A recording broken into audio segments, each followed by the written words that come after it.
I've never seen Butch Cassidy and a Sundance Kid. Should I?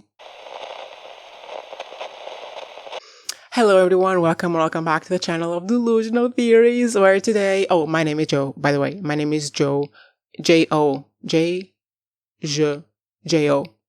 Today we'll be reviewing DUSTER episode 6, and I had a weird feeling, and I need you guys to weird it out with me. Do you guys remember Fast and Furious, the first one? The first movie? Do you remember this guy named Vinny? Do you remember that throughout the entirety of the movie, Vinny was the only smart dude in the group who realized that the police were too organized to bust them, that Brian was probably a cop from the goddamn beginning. Do you remember that? Vinny, the right-hand man who knew all along that Brian was a cop? Well, hello, DUSTER. I don't remember his name. I don't remember the guy's name. But you know the bald guy that is the right-hand man to Saxton? He smelled Nina out. He smelled Nina out from the beginning. And I feel like I'm watching Fast and Furious, and I feel like I'm watching Vinny, because that's exactly what he's doing. And I shit you not, this man is going to be the one to either bust Nina, or in the end is going to come out that Nina was a cop all along. And Vinny's going to be like, didn't I not tell you, Saxton? Did I not tell you? And I mean, he didn't, because he's not going to come to Saxton with it, but he knows. And he's like, probably one of those people that is like a dog with a bone, not gonna let it go. And I'm gonna enjoy it profoundly, because I feel like I'm watching Vinny. And you know what it is about when you watch something when you're a kid, and then you rewatch it as an adult, and your perspective changes? Like when you're a kid, it's definitely Brian, and Mia. Brian and Mia. And then you grow up and it's definitely like Dom and Vinny and what's her name? Michelle Rodriguez. I don't remember her name, her character's name. Letty. Yeah. The way that I've made 2 minutes of this review about a completely other piece of media. Anyway. In this episode, they have a gun down, as in almost all the other episodes, to be honest. But they're once again doing something really fun with the filming and the editing. It's a reference potentially to this movie I've never seen before. I will watch it, guys, okay? Chill.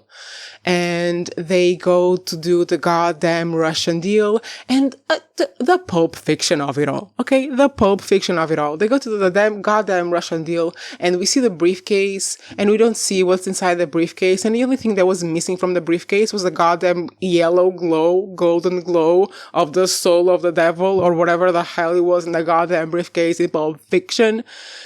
And, I shit you not, the only thing that came to my mind about what could be in the goddamn briefcase is some item of like pop culture, because we've seen the goddamn Elvis shoes, we've seen the goddamn Hughes car. It's going, my first thought is that it's some metal piece from what's his goddamn name? James Dean's car, right? That was my first thought. It's like a headlight from James Dean's car. Anyway, it's something valuable.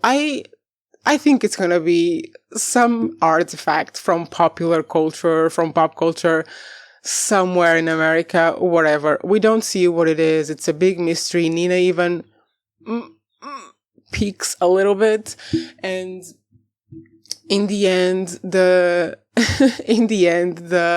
wedding business that went down in the previous episode comes back to bite them in the ass, because now they want reparations, because Saxton and his minions screwed up a big deal for this guy, and now he wants reparations. The 2 dudes don't take the deal that Saxton offers, so they interject the deal with the Russians, and there's a gun down. Which, of course, our baby boy and our baby girl win, but at what cost, Nina? At what cost? Because now you have this little idiot with a scar on his chest fawning over you and expecting shit from you.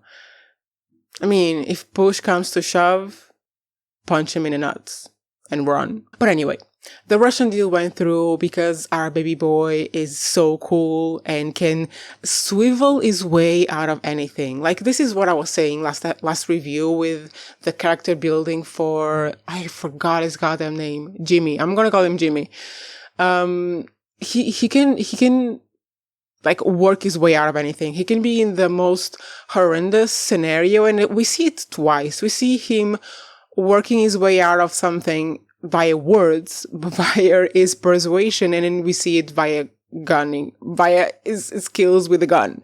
So this man, in any given situation, will escape. He will find a way out. And we see it reinforced once again in this episode where he manipulates the Russians into believing that this little idiot that got a heart transplant is the baddest bitch on the block, which he is not. His sister is. So the Russian deal goes through. We have no idea what the Russian deal is because Nina and Jimmy don't know either.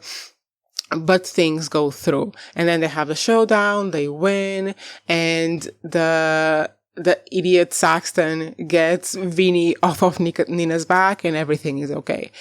And then we get to the end of the episode and we see Nina and Jimmy bonding over their beautiful friendship, which it is a beautiful friendship.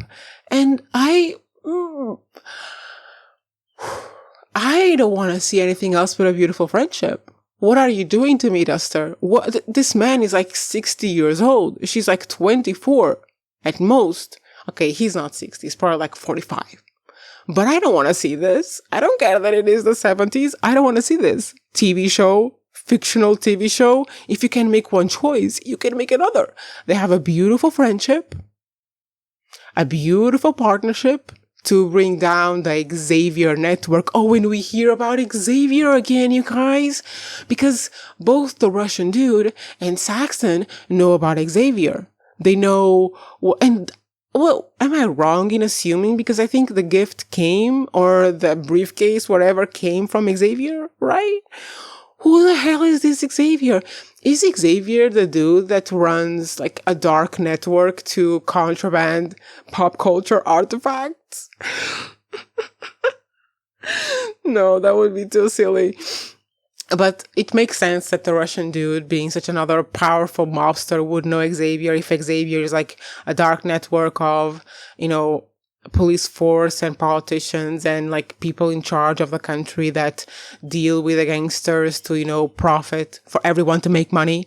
It would make sense to me. But then, even though they have their joint mission, which is the deal with the Russians, both Nina and baby boy Jimmy have individual missions, bullshit to deal with.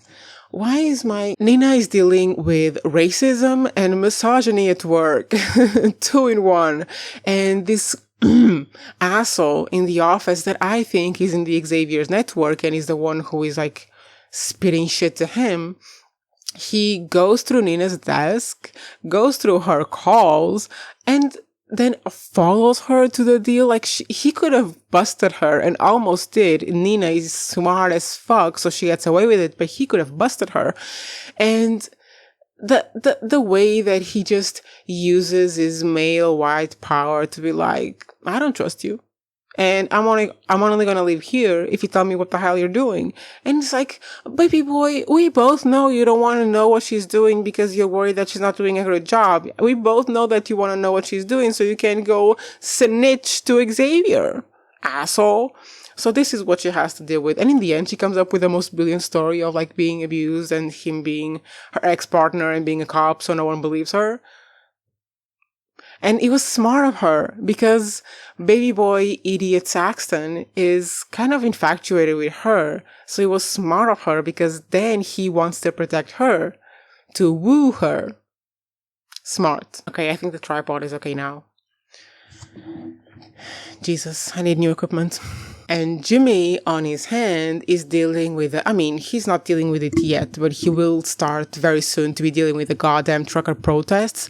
And I don't like the way that Saxton was like, she's a problem, we need to take care of. you better not be ordering some more C4 because I will come for you. Can you imagine if Saxton tries to do with the lady, the trucker lady, the same thing he did with Jimmy and Nina's father? He's gonna be fucked.